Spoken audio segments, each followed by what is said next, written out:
ಇನ್ನೇ ಕೇಳೋದಕ್ಕೆ ಹೇಳ್ಬೋದು. ಒಂದು ದಸರಾ ರಜೆ ಕರ್ನಾಟಕದಲ್ಲಿ ಸರ್ಕಾರ ಅಧಿಕೃತವಾಗಿ ಘೋಷಣೆಯನ್ನು ಮಾಡಿದೆ. 2ನೇ ತಾರೀಕಿನಿಂದ 12ರವರೆಗೆ ಅಂಥೇಳಿ. ಸೊ ಇದು ಆಜ್ಞೆಯ ಉಲ್ಲಂಘನೆ ಇಡೀ ರಾಜ್ಯಾದ್ಯಂತ ಕ್ರಿಶ್ಚಿಯನ್ ಸ್ಕೂಲ್ ನಡೆಸ್ತಾ ಇರುವಂಥ ಶಾಲೆಗಳಲ್ಲಿ ಇವತ್ತು ಅದನ್ನು ಉಲ್ಲಂಘನೆ ಮಾಡಿದ್ದಾರೆ. ಹೆಚ್ಚು ಕಡಿಮೆ ಇಡೀ ರಾಜ್ಯದಲ್ಲಿ ಎಲ್ಲ ಕ್ರಿಶ್ಚಿಯನ್ರು ನಡೆಸುವಂಥ ಶಾಲೆಗಳು ನಡೀತಾ ಇದ್ದಾವೆ. ಪರೀಕ್ಷೆಗಳು ಮಾಡಿದ್ದಾರೆ, ಟೆಸ್ಟ್ಗಳನ್ನು ನಡೆಸ್ತಾ ಇದ್ದಾರೆ. ಸೊ ಇದು ವ್ಯವಸ್ಥಿತವಾಗಿ ಒಂದು ಹಿಂದೂ ಸಂಸ್ಕೃತಿಯನ್ನು ಅಪಮಾನ, ಅವಮಾನ, ಅವಹೇಳನ ಮಾಡುವಂಥ ಪ್ರಕ್ರಿಯೆ ಇದು ಈಗಲ್ಲ, ಮೊದಲಿಂದಲೂ ನಡ್ಕೊಂಡು ಬಂದಂಥ ಈ ಕ್ರಿಶ್ಚಿಯನ್ರ ಒಂದು ರೀತಿ ಇದು.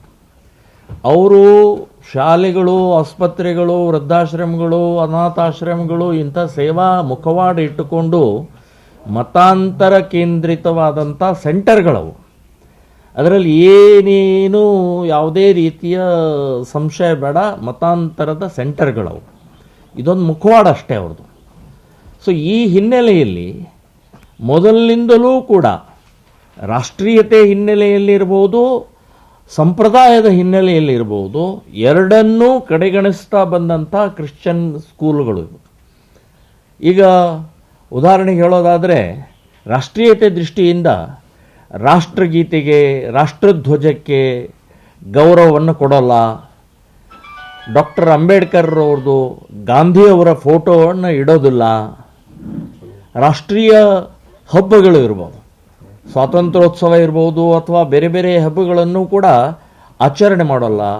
ಇದೆಲ್ಲವೂ ಕೂಡ ವ್ಯವಸ್ಥಿತವಾಗಿ ರಾಷ್ಟ್ರೀಯತೆ ಹಿನ್ನೆಲೆಯಲ್ಲೂ ಕೂಡ ಮಕ್ಕಳಲ್ಲಿ ಆ ವಿಷಬೀಜವನ್ನು ಬಿತ್ತುವಂಥ ಪ್ರಯತ್ನವನ್ನು ಮಾಡ್ತಾರೆ. ಇದರ ಜೊತೆಗೆ ನಮ್ಮ ಸಂಪ್ರದಾಯ, ಹಿಂದೂ ಸಂಪ್ರದಾಯಕ್ಕೆ, ಸಂಸ್ಕೃತಿಗೆ ಆಘಾತವನ್ನು ತರುವಂತಹ ಪ್ರಯತ್ನವನ್ನು ನಿರಂತರವಾಗಿ ಮಾಡ್ತಾ ಇದ್ದಾರೆ.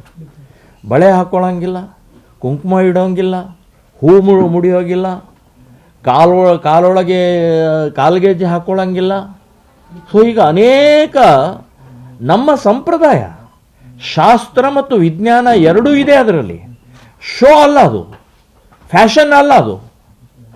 ಸೊ ಅದು ಅತ್ಯಂತ ಸಾವಿರಾರು ವರ್ಷದಿಂದ ನಡ್ಕೊಂಡು ಬಂದಂಥ ಆ ಪದ್ಧತಿಯನ್ನು ವ್ಯವಸ್ಥಿತವಾಗಿ ಕ್ರಿಶ್ಚಿಯನ್ರು ತಮ್ಮ ಸ್ಕೂಲ್ನಲ್ಲಿ ಮಕ್ಕಳಲ್ಲಿ ಇವತ್ತು ಅದು ಬಹಳ ದೊಡ್ಡ ಪ್ರಮಾಣದಲ್ಲಿ ಅದನ್ನು ಅಳಿಸಿ ಹಾಕುವಂಥ, ಅಪಮಾನ ಮಾಡುವಂಥ ಪ್ರಯತ್ನವನ್ನು ನಿರಂತರವಾಗಿ ಮಾಡ್ತಾ ಇದ್ದಾರೆ.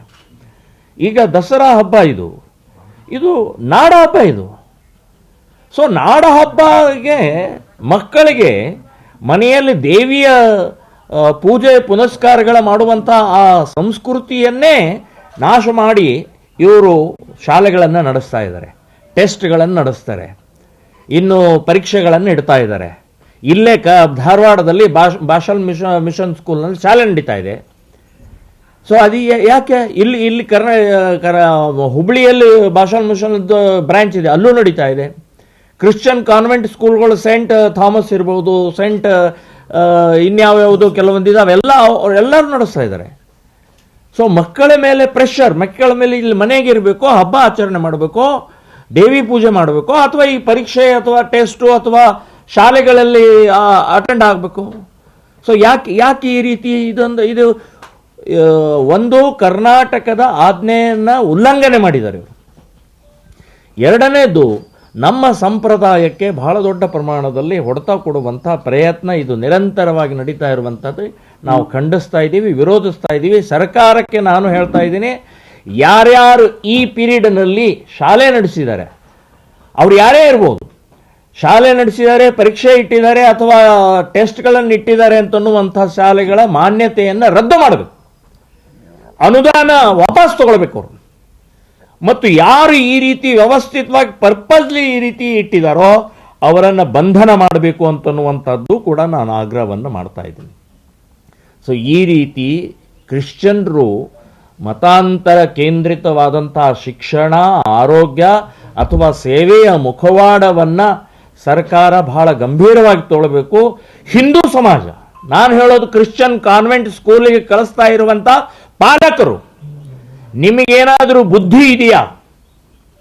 ಸೊ ಪಾಲಕರಿಗೆ ಹೇಳ್ತಾ ಇದ್ದೀನಿ ನಿಮಗೆ, ಇವತ್ತು ನಿಮ್ಮ ಮನೆಯಲ್ಲಿ ಹಬ್ಬ ಇರುವಂತ ಸಂದರ್ಭದಲ್ಲಿ ಶಾಲೆಗಳಿಡ್ತಾರೆ, ಟೆಸ್ಟ್ಗಳಿಡ್ತಾರೆ, ಪರೀಕ್ಷೆಗಳಿಡ್ತಾರೆ, ನೀವು ಬಾಯಿ ಮುಚ್ಕೊಂಡು ಕೂತ್ಕೊಳ್ತೀರಿ. ಅದನ್ನು ಪ್ರತಿಭಟನೆ, ಪ್ರತಿಕ್ರಿಯೆ, ಕಂಪ್ಲೇಂಟು ಕೊಡುವಂಥದ್ದು ಮಾನಸಿಕತೆಯನ್ನು ಬೆಳೆಸ್ಕೊಳ್ಳದೆ ಇದ್ರೆ ನಿಮ್ಮ ಮನೆ ಒಳಗಡೆ ಪೂಜೆ ಮಾಡೋದು ಕೂಡ ನಿಲ್ಲಿಸ್ತಾರೆ ಅಂತ ಅನ್ನೋದು ನೆನಪಿಟ್ಕೊಳ್ಳಿ.